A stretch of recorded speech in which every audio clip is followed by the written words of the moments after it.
That, I guess that would be a CHA question. We have proposed through an RFP process to purchase Dogwood Manor. I understand we're one of 3 proposers. If we were the lucky winner, we would use, our plan would be, I think it's okay to talk about our plan even though you're city folks. We would plan to, thank you. We would plan to use RHF money, replacement housing factor money, which is money that flows from places like House Homes, Tubman, things that we shut down. And no tax credit, it would be all capital fund and RHF monies. When we say long-term public-based vouchers, what does long-term mean for a resident? For a project-based voucher? Yes. Okay, project-based voucher can go anywhere from 15 to 20 years. But for residents who are part, like some of our residents here live at Dogwood Manor and there's project basing attached to the unit. The beauty of the, I'm going to say new, and they're not that new anymore, regulations is, if a resident lives in a project-based unit for a year and is a resident in good standing at the end of that year, the housing authority must give that individual a voucher. So in our plans on Dogwood, we would basically convert that building to a public housing building. We expect that everyone residing there now would be income eligible because the public housing guidelines are that much higher, and they'd be able to stay, or if they wanted to opt out, they'd be able to opt out. And, you know, I should know this question, but I don't. From a capital funding standpoint, from private money, how realistic is that? I'll look to my development folks for that. I think it's more realistic since we're out of trouble status, but maybe do you want to go back? I have your question to answer.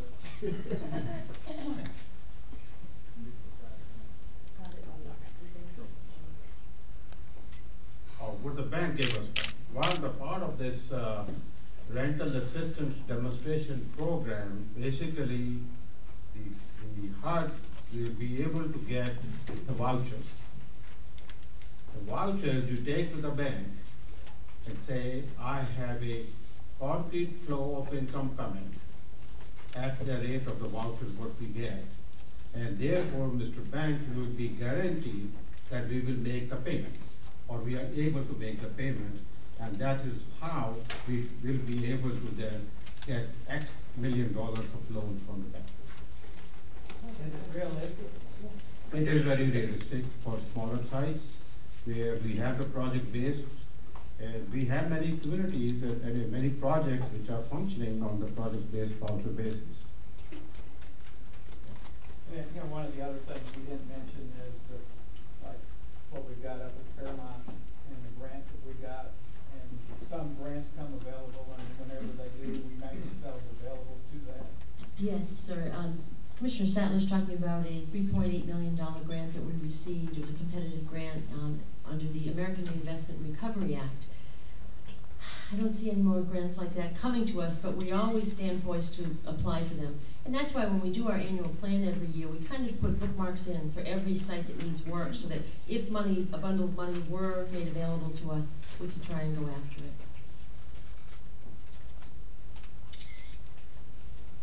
Can we finish with the board? Any other questions from the board? Okay. Mr. McGarry, I was going to take questions that have been sent in advance, but can I get yours first, right after I get these done?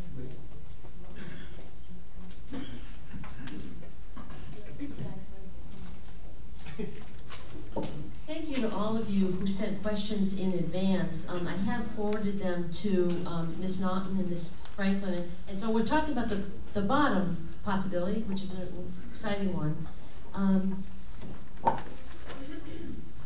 And I want to say, if you're not the right group to be answering the question, feel free, and we'll just figure it out. The first question is about how the finances of a purpose-built model might work.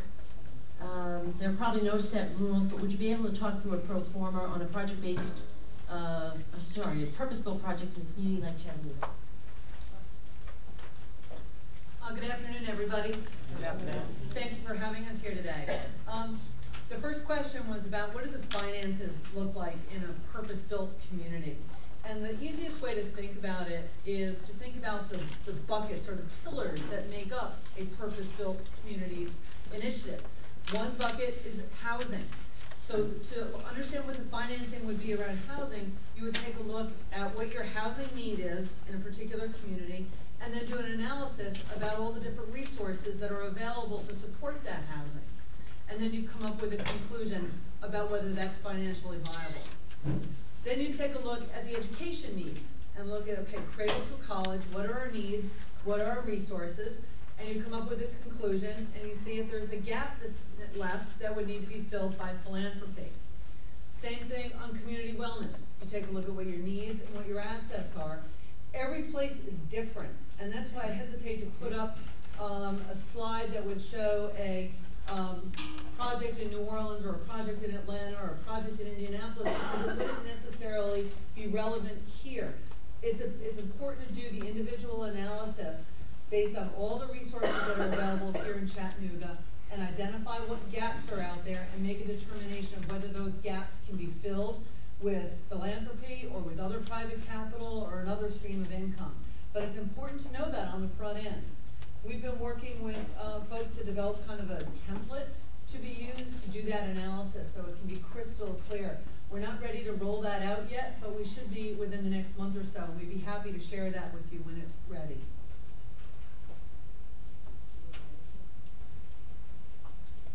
Carol is the former general counsel for the Atlanta Housing Authority, for those of you who may not have met her, and was the person who was negotiating on the side of the housing authority when the East Lake project, the Atlanta East Lake project, was developed. And since that time, there have been a number of other similar projects. It is fair to say it's a combination of public and private funding. It is not all private, and it's an earned income. In other words, there is income that comes in from the housing side. There are philanthropic dollars engaged and involved, and then there are public housing dollars that are involved. The idea is to take whatever the resources that you have, and when you're talking about the housing authority, I think we've heard today, the public sector side, and then leverage it with private dollars and philanthropic dollars. The same is true in education, depending on what part of the country you're in. It is often largely public funds with a small supplement of private funds, philanthropic contributions. And on community wellness, it's similar. There are examples of where a university or a not-for-profit university program in public health, for instance, a not-for-profit like a boys club, a girls club, might be engaged and become a partner, and they take responsibility for their portion, and then if there is a need, there is sometimes additional philanthropic dollars. One of the reasons this is not easy to do is there is no set answer to how to accomplish it, but it's public, private, and often philanthropic dollars in some combination for each of those components. And I should have said earlier, we purposely didn't ask these two ladies to go through their PowerPoint again, because I anticipated, and I believe it's true, that most people have already heard it. So there are copies of it. So hopefully you're all familiar with the purpose-built model. The next question I had received is, what do you need to know about a community before you agree to commit your time and consultation services? We go where we're invited. At this point, Purpose-Built Communities is about 3 years old.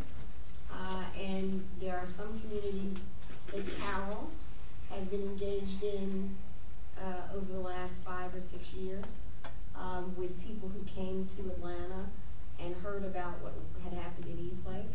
And then they go away for a while and then they come back. We usually look for communities that both not only understand the initiative and the framework, but who are willing to put the time and energy in to come up with solutions that work for them. Hence, we've been here now, this is our 5th trip? 5th trip since January. And those of you who know us know that this is very preliminary from our standpoint. We are just here to listen and learn and to hear and to see how we might be of help.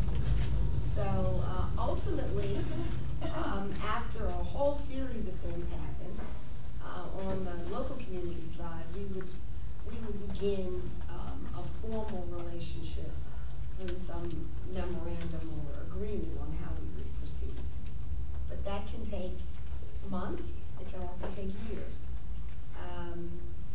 But to piggyback on something that's been said, more and more communities are recognizing that federal funding is not going to be the sole answer for subsidized housing. And they are reaching out more and more to either us or others to talk about some models that might work. So our business has picked up some as a result of that, of those federal cutbacks. It's great. We received a question on sequencing, and the person who asked the question is in the audience, so if you want to clarify if I don't get this right. Basically, how does Purpose Built work? Would you come in and help the community of Chattanooga choose the right site? Let's say that Chattanooga, on its own, chose the site, the distressed housing site. Would you come in? Would you come in if the site didn't make sense for a purpose-built model? I guess the answer to the question is pretty clear. But can you talk about sequencing? Did I get that right? Sure. What we do, we're consultants. We're not developers. We don't charge a fee for what we do, but what we do is offer a framework to think about solving problems at a community level. And so we don't substitute our judgment for the judgment of the community. What's going to be right in Chattanooga is going to be what's right in Chattanooga. And we would offer this framework, offer our thinking on how it might apply here, but it ultimately is always Chattanooga's choice about what Chattanooga will do. And so this would look to me like a relationship. You know, we've used a different place, kind of a courting relationship, to use an old-fashioned term. But early on, we kind of date, and we get to know each other a little bit. And you get to decide if you like us, and we get to decide if we like you, and we feel like there's a fit. And if there is, then we might work together for 90 or 120 days to do some preliminary planning together to see if this is something, is there a there? If there is, then we might get married and agree to work together on a long-term basis to actually execute the plan. But it would always be Chattanooga making the decisions. It would always be Chattanooga determining what plan. And if for somewhere down the line, Chattanooga chose a path that was not largely consistent with this framework, we would say, go with God, good luck, and your fellow travelers. And we'd keep in touch, and we'd share information from time to time, but we wouldn't be engaged in that consulting relationship. So this is a locally driven process. We offer a framework. We all offer people who've got lots of experience at solving complicated problems, and we work with our local folks to try to help that make sense in their communities. Sometimes it doesn't. Sometimes it doesn't make sense for us to want to be engaged with a local community, and we've told a whole lot more communities no than we've told yes. And sometimes it doesn't make sense for a community to engage with us because they have a different agenda, and that's fine. It's just figuring out, is there a there? Is there common goals? Is there an understanding of common issues, and does it make sense to proceed together? And so that's usually what our process is. Before I continue on, I know you have a meeting you have to get to, so Councilman McGarry, did you want to ask a question? Actually, I don't know if I have a meeting anymore. Oh. That's okay, but actually, if I may, two quick questions just about your presentation. So actually, my questions are for CHA. Number one, if CHA is successful in acquiring Dogwood, I see here that currently Dogwood has 136 sites. Is it CHA's objective to maintain that same number of units, or would that number actually decrease? No, we would keep that same number of units because let me just make sure, yeah, where is it? Yeah, we are keeping the same number of units. I think there were studio units before that we've already made into one bedrooms prior to my tenure, so yes. And then the other thing that's interesting to follow up on your question is, the 116 vouchers that we currently have at Dogwood, if we turn Dogwood into public housing, it would actually create 116 more subsidized housing opportunities in the community. Very good. And the final question is concerning College Hill, Eastlake. According to the projections here, of course, there are a couple other sites that need attention now, so obviously they would be at the front of the line. But I guess I'm just curious, I would think, and maybe this is a question for Naveed, I would think the Housing Authority has some idea of the structural soundness of those particular sites. So my question is more or less, when will that decision be made concerning when actually you would have to go one direction or another concerning both those sites? I would find it a little difficult to believe, but although I may be wrong, that you would wait till 2025 to make that decision. So I'm curious what sort of projections you're operating with. Right. Do you want to answer that one? I don't have an exact projection. I don't have a crystal ball. I'll answer the best I know. Both these sites, especially the Eastlake Road, they have significant structural settlement problems. The infrastructure problems should not be diminished because they are all underground at Eastlake as well as College Hill, and that requires, and Mr. Mayor will agree with, hopefully will agree with that, that is a substantial effort. We cannot even think about how are we going to even manage to do that. They are 40 years, built in 1940s. They're very expensive to do. However, that's the fact, and it has to be done before we do any renovation or plan to do any renovation on either of the two sites. That answer it? It does in regards to the technicality of it, but I guess I'm more interested chronologically, date-wise. 5 years, 10 years down the road, what is the projection? Well, I mean, we, like I mentioned in my own presentation, that we have these sites evaluated and we think about them every year.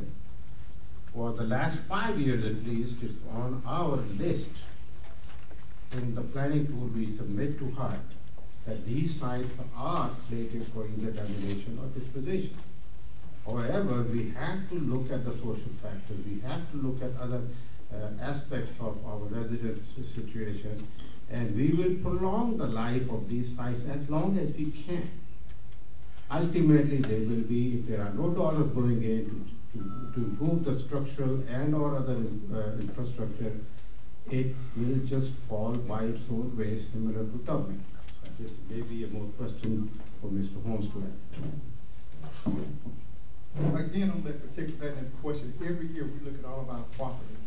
So even though we may project out 5 years, 10 years, 15 years, every year this process has to take place. So again, we would be looking at, no matter what we decide this year, next year we would be looking at the same process because funds may become available, or we may have to expedite the process based on the condition of it. So from the board perspective, our objective is always to look at our properties every year to get a realistic approach as to what the conditions are at that time. Okay. Well, thank you. Moving right along. The next question I have is, what percentage of residents that previously lived in Eastlake Courts in Atlanta were allowed to return? Yeah, those are two questions. Really, I think what you really wanted to know is how many people who used to live in Eastlake Meadows chose to come back to the villages of Eastlake. And in that, about 77 families chose to come back out of 400 who were eligible. And another 23 moved a half a mile away in some off-site replacement housing. So about 100 of the 400 families who lived in Eastlake Meadows moved back to the same neighborhood. The other families chose to relocate and stay in other public housing, but more likely than not took a Section 8 voucher and kept that as their permanent relocation vehicle. But it was every family's choice. They got for the first time to pick where they were going to live. And that was a very empowering thing for residents in Eastlake Meadows who had never before had a chance to choose where they were going to live. But it was a good process. It was probably not a perfect process, but it was a good process, and families had a chance to choose where they wanted to live. I would just add to that. I mean, one of the things that is probably not so clear 10, 15 years later is that Eastlake was the second, the transformation of that community was the second community in Atlanta of what? 12?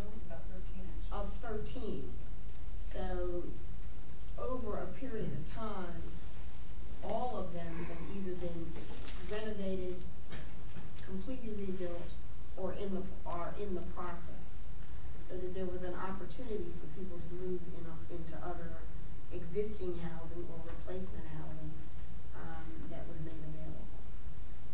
But we're glad you asked. And I'm just gonna add, we're seeing the same phenomenon in Chattanooga, because as you may know, we shut down our Steiner property. We had 50 residents living there, offered them vouchers, or they could move to public housing, and now we're rebuilding it. And we asked how many wanted to come back, and I'm looking to see if Carol or Lakeisha are here. I think it was 7 out of 50 who wanted to come back, so same type of deal. Many people have stayed where they were. What percentage of the new condominiums at Eastlake Courts were set aside for public and subsidized housing?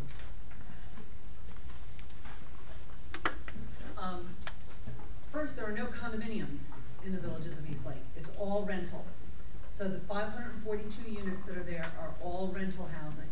50% are rented to families who qualify for public housing assistance, and 50% are rented to families who can pay the market rents, whatever the market will bear.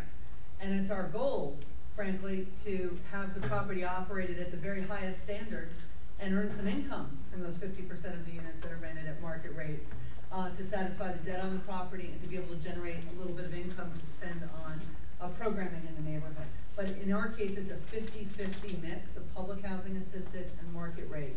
When you look around the country, you will find different mixes. What we used was a political accommodation made 15 years ago back in Eastlake. There are many more sophisticated mixes. In New Orleans, the project we've supported is 1/3 public housing assisted, 1/3 tax credit, and 1/3 market rate. And that's had a really good reception at all income levels and has been very successful. So you really have to look and say what makes sense in a particular community, what are the needs, and what will the market bear to come up with the answer about what's right in any one place. I would just reinforce that ours is 100% rental. There has been investment in the surrounding neighborhood and community that's home ownership. But there's still homes and residences in the surrounding neighborhood that are rental as well.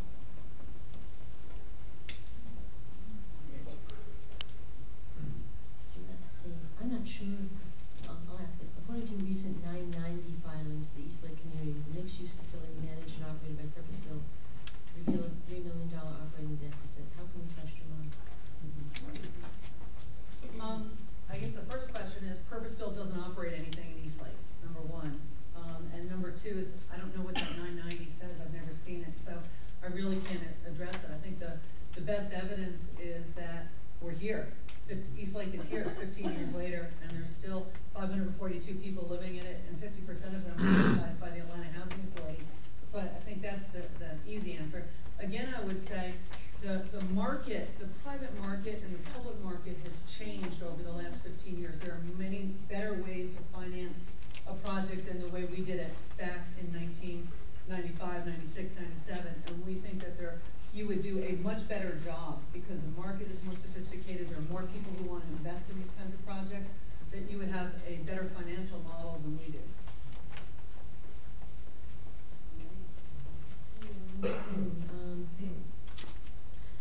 Okay.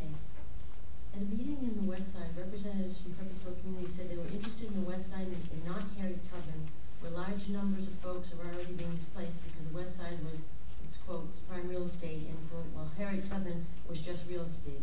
Is the model Purpose Built office directed more towards meeting the wants of private land developers rather than the greatest needs of low-income residents?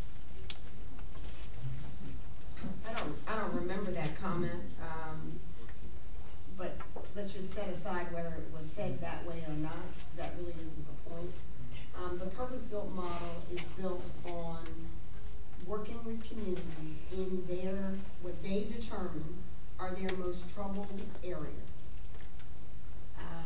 where residents, community leaders, civic leaders, city leaders, and the housing authority, philanthropists believe that they can bring the resources together in order to leverage the investment that it takes. This is not an old-fashioned model. This is a model that's designed to have a sustainable community, a community that is economically healthy, as well as one that serves the residents. We are not the housing authority. mission is to offer a model that marries the mission of the Housing Authority and the desires of the general community to have a healthy place to live. For low-income people, people who need subsidies, and people who are looking for first-rate housing in a community that works for them, works for the city. So if we've given the impression that we are a substitute for the Housing Authority, whose mission is to do housing exclusively and primarily, not exclusively, primarily for those receiving some kind of subsidy, we've misinformed you, and we apologize for that. That's not what we do. Thank you. Let's see. I think this one is for the Housing Authority for us. Where do you expect residents to go who do not move back into the community they are displaced from? Do you have provisional plans to make certain that all residents will be relocated near a grocery store, on the bus line, and in the school zone of their choice within the 60 days allotted for a housing choice voucher? Okay, there are a lot of questions there. Let me tell you this. If we were to engage in a major revitalization program at one of our larger sites, before we can do anything, we first have to ask HUD for permission. It really is a mother mayor. We have to ask to dispose of the property or demolish the property. At that time, we have to present a very, very detailed resident relocation plan, which we must engage in resident and community consultation to develop. So the questions are, typically what we've done in the past, in my 4.5-year tenure here, in our relocation, we typically ask our residents if they want to go to public housing, and if they do, we try and move them into the site of their choice. We try and secure additional vouchers if they want to go to a voucher anywhere in the country. And many of our Harriet Tubman residents have taken us up on that option and are currently moving back to families that they really would like to be with. Under the usual voucher program, they're not able to travel outside of this jurisdiction for at least a year. So again, it sounds like I'm mimicking you, but really, it depends on the situation. It depends on the plan we put together in consultation with many, many people. Let's see. How many people from Chattanooga have gone down to Atlanta to meet with your representatives? Who did those folks from Chattanooga represent?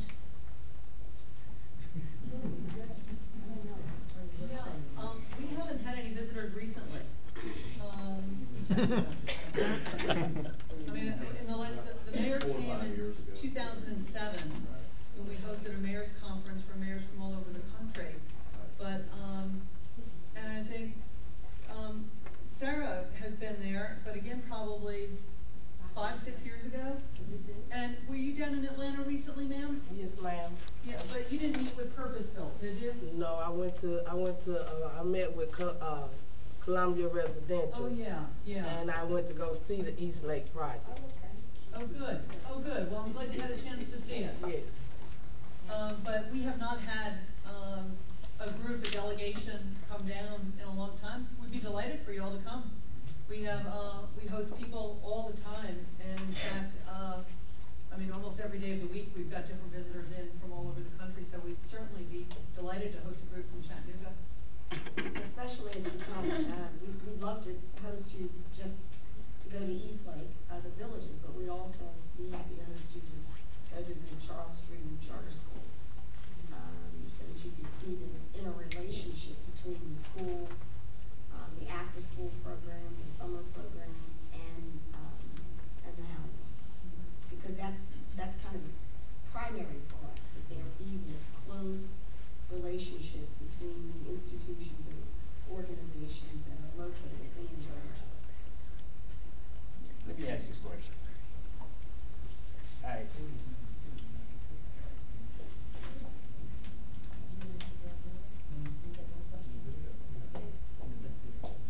Go ahead, Mr. Clark. I hear her keep talking about a marriage. Is this a shotgun marriage? Is this a shotgun marriage or what? The reason why I said that. Nobody's pregnant up here, let me assure you. The reason why I say that, you keep talking about the idea of what you did, talk about the citizens of Chattanooga. Other than the young lady there, she's the only one that had been there to see East Lake Court. But the thing about it, if you talk about how you got here in the first place, and you told me that Chattanooga invited you, I don't think Chattanooga as a whole invited it as a whole. I think the mayor invited you. Then you came to do something for the mayor. But that's the reason why I was asking, when you talk about marriage and so forth, but you didn't invite the rest of the children.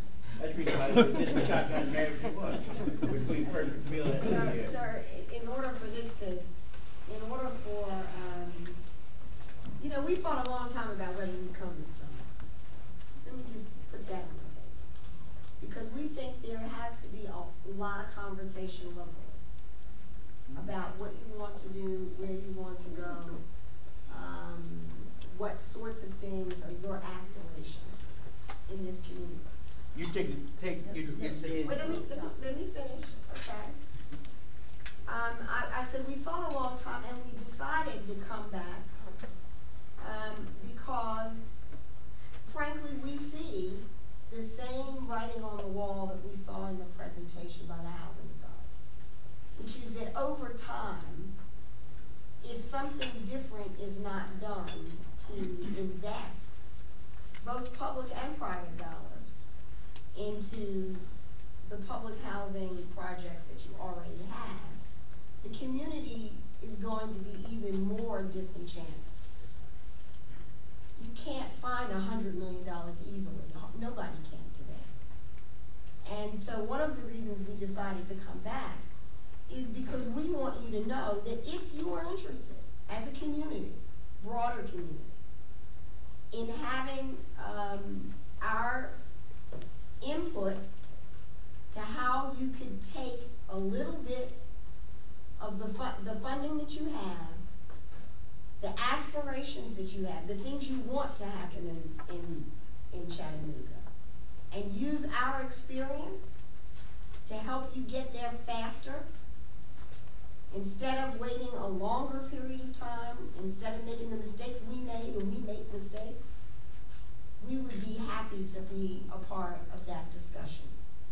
So I don't mean to suggest to you that we wouldn't like to work in Chattanooga. We would. But we know that unless there are parties on the other side, in the philanthropic community, in the political community, in the civic community, and in the resident community, who want that too, this won't happen with us at least. So I'm glad you asked the question, because it is not a shotgun marriage. We bring ourselves and our experience and our background, but that's all we bring. Before we get too far from it, I think one of the things I want us to remember, this is information here, we're trying to gather information in terms of what's going on in the community in terms of public housing. From the housing perspective, we don't even view this as an engagement or a marriage or a dating or whatever you might want to call it. What we're attempting to do is understand that we need to do something in this community with public housing. And we are soliciting here from anyone who can bring information. I mean, I like to thank the mayor for, and anybody else who brings something to the housing authority in terms of how do we go forward. But again, it's not a date, it's not an engagement, it's not a marriage, it's none of those images. The fact that we recognize from the CHA board that something has to take place and we're going to pursue. What we'd like to do, first of all, before we open up, we still have a few written questions that were submitted that we would like to get to and answer those. And hoping that we would allow engagement from the floor. But again, this process is just beginning. So if you have questions or comments, we will have several meetings with the board and with the community in terms of where the housing authority is, in terms of where we're trying to go. But I don't want anyone to leave with any perceived ideas as to we're forcing something on this community. I think that's part of the problem. There has been so many assumptions from the community that this is a shotgun wedding, Mr. Mayor. And it's not, it was never even intended. But one of the things we have in this community, we have very good community-based organizations who are very active in terms of what they do. And I admire them because I came out of a community-based organization, and I know that's what we like to do. But where we want to go with all of you is a path where at least we have some understanding that there are some basic needs that need to be made in the housing authority. And you can help us with your ideas, your comments, and your suggestions. Don't leave thinking there's always already something on the wall, because there really isn't.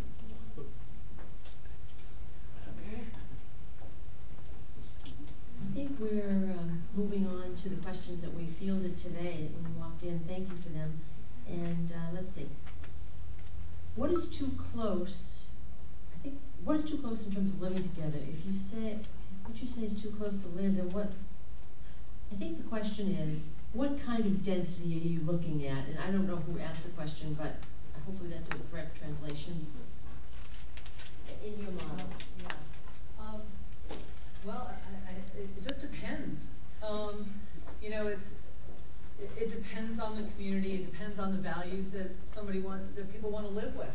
I think about where people like to go on vacation, and sometimes people like to go to Seaside, Florida, which is really, really dense.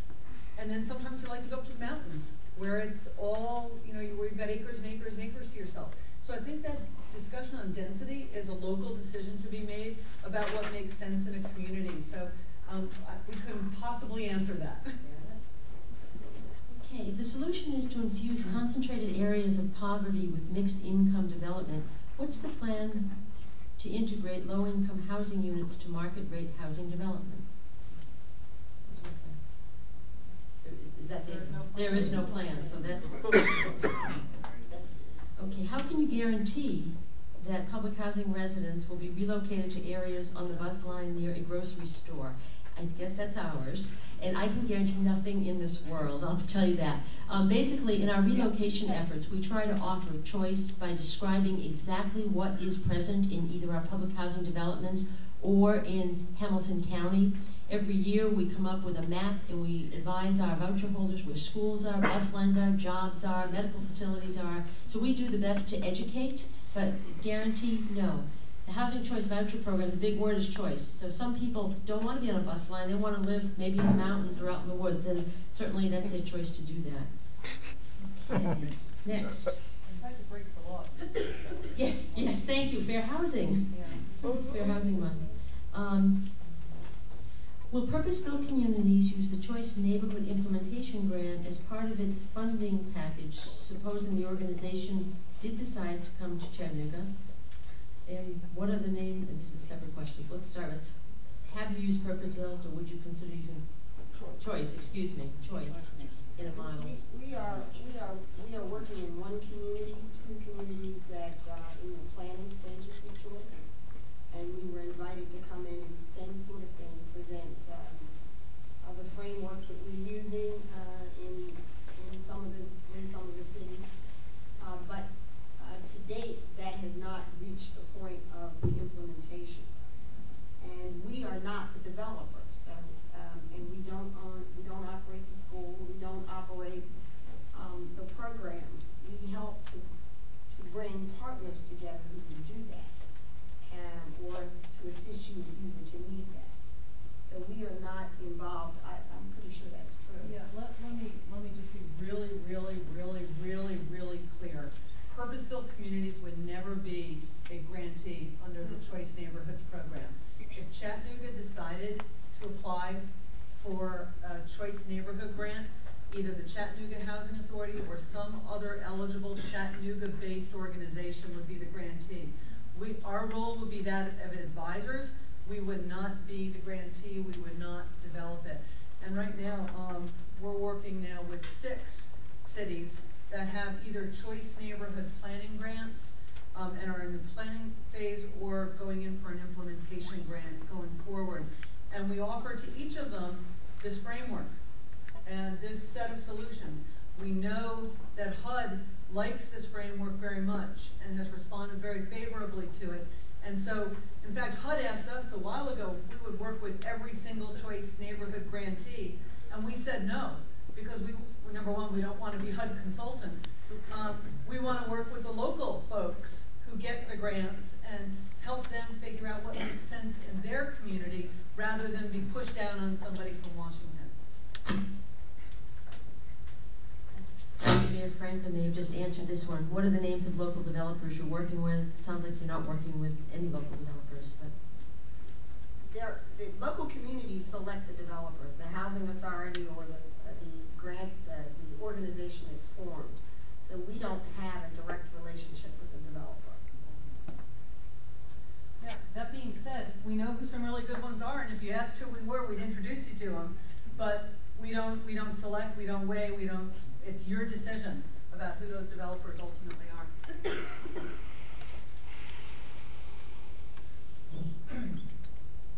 This one is for us. What makes the housing authority think people in these facilities have good credit, or for that matter, any credit? Isn't the CHA position of one who doesn't care what happens to these people because you would rather lease it out to richer students whose parents can pay? So where do the lower income people go? Okay, so I can speak to people who are in our public housing units. In our new developments, every single new development that we get involved in, we're building in an upward mobility program. And the upward mobility program is designed to help people develop their credit rating and work toward achieving credit. I'm not sure exactly where the question is coming from, but do we care? Yes. Have we spent about 1.5 years trying to talk with residents to develop an upward mobility program? Is that yours? I'll take clarification on it because I'm not getting it, obviously. Yes. Well, Yes, ma'am. actually, the question is basically, you know, like I said, this is for the Chattanooga Housing Sure. Authority. As a matter of fact, I was working in New Orleans. May we get your name, please, My ma'am? name is Valerie Wright. As a matter of fact, I worked in New Orleans with the Desire Street Ministries, and I received the White House Award because I worked closely with those people. I remember when Purpose Built came in, and you all are a lovely society, lovely thing. I think you make work in different places. I don't think Chattanooga is a good place, mainly because we have not, you know, we in New Orleans, they still got the same problem that's going to be here. You know, you get on TV, they're already there. They have these models, but most of the people who have already lived in those projects have totally been disenfranchised. Excuse me, ma'am, will you clarify your question? They have been disenfranchised because, I'm just saying what the model happened in New Orleans. I'm not saying this is what's happening. Now, I would like you to clarify the question so we can answer the question of other. Okay, my question is, how does this Chattanooga Housing Authority expect lower income people, especially elderly people, people who have no education? You say, well, we're going to deal with the upward, key element is the mixed income or cradle to college education. But what about those people who are 50 and above? What about those people who have no way of changing their I have a lifestyle? question, I could probably answer that. Okay. Attempt to answer, but there are a couple of things, couple of factors involved. First of all, from the Chattanooga Housing Authority perspective, we understand there are individuals who need some assistance with attaining a better standard of life. And that's why this meeting is so important for us, because our desire is that we all would move to a better place. We have no desire to keep people in public housing or assisted housing. We also understand there will be people who fall into that category. And we try to make available programs and projects for those individuals who will volunteer, because we can't make them do anything, who will volunteer, take a part in our mobility program. Many of our brothers choose not to do that for whatever reason.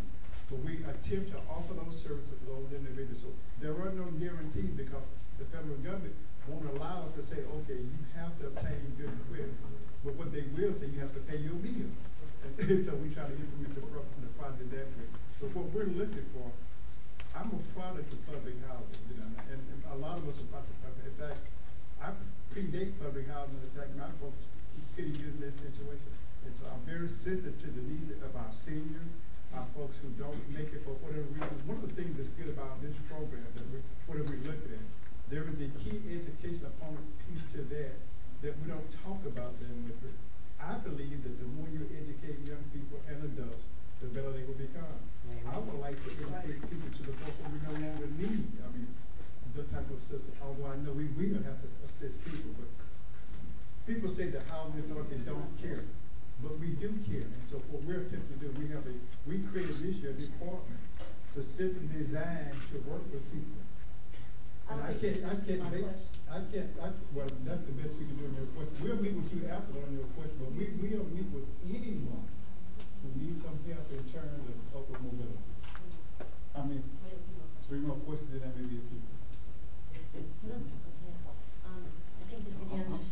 procedures are in place to ensure people are not displaced and remain members of the same community. And in terms of the Housing Authority now, we have no procedures in place for any of our large sites other than Tubman. That procedure is that people have to be displaced. HUD has approved that we basically shut the place down, and I've mentioned before we're using vouchers and public housing for that process. I think we've answered the what % of residents were allowed to relocate back to East Lake. This is a little bit of a long one. I think there are multi-layers of questions, but let me give it a try. How can a mixed income housing model end a generation of poverty? That's one. This has not been accomplished so far in 200 years in the USA. Most of this class of people have nowhere to run but in the street. You may want to inspire self-sufficiency, but aren't you only neglecting the society duty to provide? Let's go back to the first. How can a mixed income model end a generation of poverty? I have been around for quite a while with development in Chattanooga. I've worked with two groups. Some of you may know I served at one time as the chairman for the development committee with Chattanooga Neighborhood Enterprise. I was also treasurer, chairman of finance for the Chattanooga Neighborhood Enterprise. And we have developed models. There are models in this community that didn't have this community input. What we talk about, what I consider the new South Side, that's that group of folks who live off Main Street. And all of those units on Main Street have a mixed income development. Everybody over there is not in that same income bracket that's working successful. The real estate apartments that's located right downtown has a mixed income component to this. There are other entities that have mixed income development. What happens sometimes when you start having public entities, one of the difficulties when you start having generations of folks who rotate back in. The mixed income model is not a new model for Chattanooga, it's a new model in terms of being progressive, but we have other neighborhoods. In fact, many of the neighborhoods you live in, maybe mixed income, you just don't know what your neighbor makes. So, I mean, we pick that out and say this is something new. It really isn't anything new, and you want that. I mean, I would love for my kids to grow up into a community that has all branches and all income levels. In fact, I came out of a community with all of a mixed poor income. We had doctors, lawyers, we had school teachers, we had policemen. Everybody lived in the same neighborhood, but we got a little more professional. We branched out. To me, an ideal neighborhood, I think about the old community out of our park, where everybody came out. You had everybody, you had all the teachers, you had all the preachers lived in that community. So it is a realistic approach to say that mixed income will not return. Let's take responsibility now.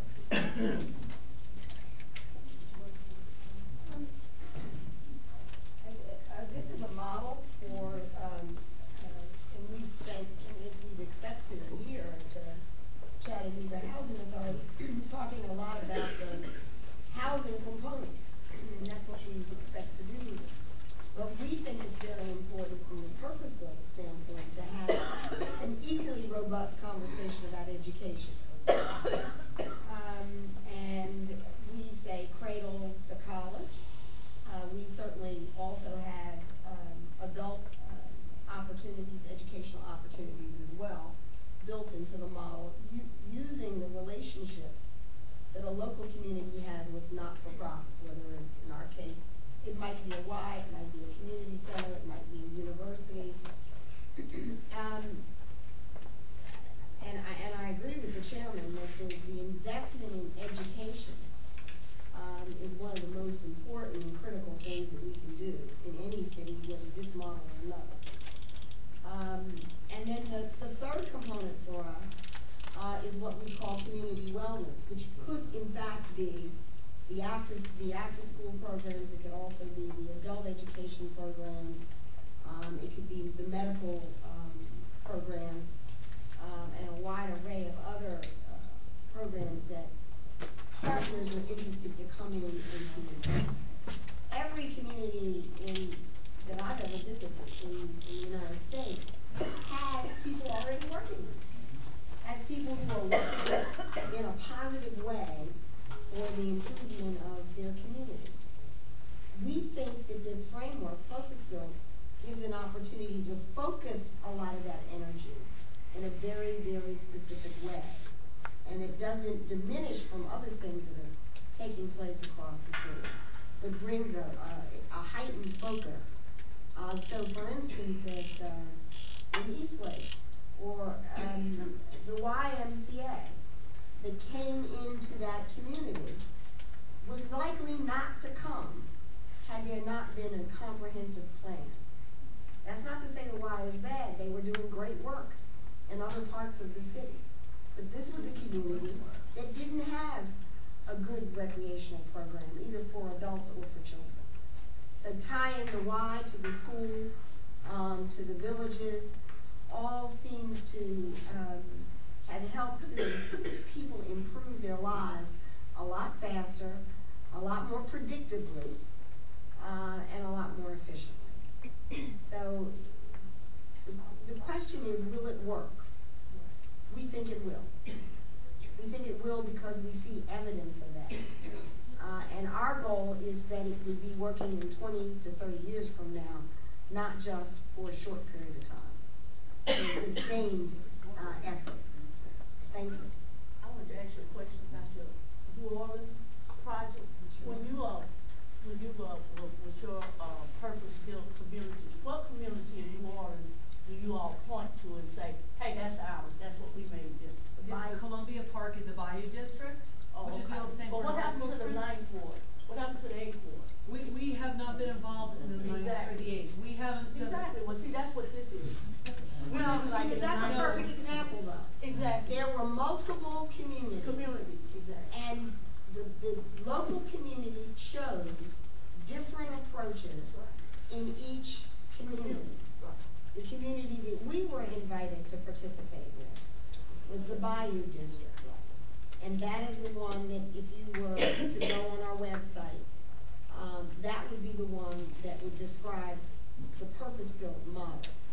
There are other models in operation or in development at New Orleans as well. So You are that's not a really involved with that, right, I was just trying to understand No, what I'm glad you asked. particular district That's where the you only live. one that we've supported. Okay, that's what I Yeah. wanted. So for example, there's now 600 new apartments at Columbia Park in the Bayou District, Right, where in the lower 9th, there's maybe 50 new houses. exactly, so I mean, you know, that's why I Yeah. say you all do a good bang up job, but I'm just wondering if that is gonna work for very low income people, you And know? it does work for very low income people, but it is, I think that the framework that's being, the point I wanna make is that we're not doing it in New Orleans. The New Orleanians are doing it. We're supporting the group that started Columbia Park in the Bayou District called the Bayou District Foundation, but they're doing it. We're their support, so I don't wanna, I'm very proud of what they've accomplished. Those guys are my heroes, Right. what they've been able to do in the last 5 years. But I can't take more credit than just saying I help them. They do the hard work every day. We have this lady in the red, will you state your name? I'm Gloria Try to use the Griffith, microphone. and I'm told that you answered some questions that I had, but there was one in particular, and one that asked HUD. What do they consider high density in an area when you're considering talking about going in to College Hill and other places where there is high density? What do you consider high density? Because from what I can see in College Hill, there is more walking space than there is in where my mother lives in Glenwood. Houses are next door to each other. I mean, they're right up on top of each other. In some of the places that I've seen, that purpose built in other places have put in, people are living right on top of each other. The new housing complexes are put up there. And they're high, up on 5 and 6 stories. I just wanna know what you consider high density. What we look at our site that we recognize as high density sites, again, we look at the East Lake Course, the Cromwell, the Harriet Tubman, those are multi-development units. It's not a traditional high density. If you're looking at someplace up north or someplace down south, we don't, Chattanooga's a small city. So if you put a site together that's got 500 people, you know, on a couple of acres of land, then you have high density. That's a large number of people on a small acre of land. And that's how we measure it. And those are the sites that we listed yesterday. Just real quick. Wait, See, I'm sorry, there's a lady behind you that I come back to.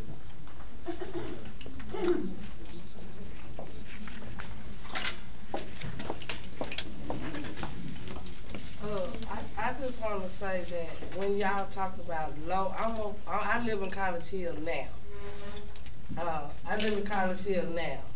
So, and Tanya Rooks. I live in College Hill now, and I don't plan to live there forever. I think that what everybody keeps saying about the poor, well, we gotta change that. We gotta educate the people. We gotta enlighten them, empower them. We gotta do them 3 E's from this day to the time they get ready to decide what they gonna do. We spend all this energy getting hyped up on educating, getting those people that don't have a GED. And those that do have a job, some people have a job, they make $7.50, $8. They have been working on their job a long time. They deserve to live in a better place. You know, everybody can speak on College Hill and East Lake, but do you live out there with us?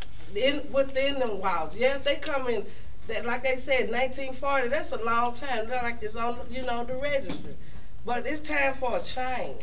We need to have a change right here in Chattanooga, and I'm just not talking about with housing. It starts at the top of the house, the head of the household. If you can figure out what that mother or father needs to be educated, then we might not have so many low-income housing. I appreciate it. I just want to make sure you get a question as another gentleman in front of you. We had a question. The question related to... State your name, please. Leroy Griffith. I see it for the record.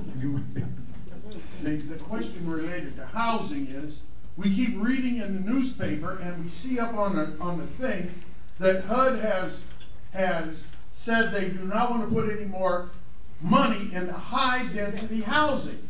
What is HUD's definition? Okay, I mean, if y'all are making decisions on the basis of HUD and the information we get is correct, somebody needs to know what the high density definition is. Because I live in Golden Gateway, and I remember they were advertised as garden apartments. The question is, what is the HUD definition of high density? And I just consulted with our folks in development. There is no specific definition that we're aware of. As our purpose-built... Excuse me? I'm sorry. You can tell us the definition if you know that. No, I just said I knew there was no definition. Okay, so the question has been answered. Okay, so there ain't no definition, so what that change? Move on. Okay, we are approaching at 1:30. I see one hand, but I guess I need to do that because we promised to let you out of here. We may be past the 1:30. Yeah, this gentleman here, then we'll go forward. Yes, sir. Take your name. I'm Danny Freeman. I guess it's a question for CHA and the city officials and whatnot. Chattanooga has demonstrated, I think, that we have a lot of money that we can use for various things around the city, like giving things to Volkswagen and Amazon and building the Majestic Theater and then not making them pay taxes, or creating positions for sexual predators and having them fired. But why can't CHA take money from the city to subsidize these housing developments? Does it all have to come from HUD? Well, first of all, understand that the city has no role, no financial role in Chattanooga public housing. We receive no funding from it.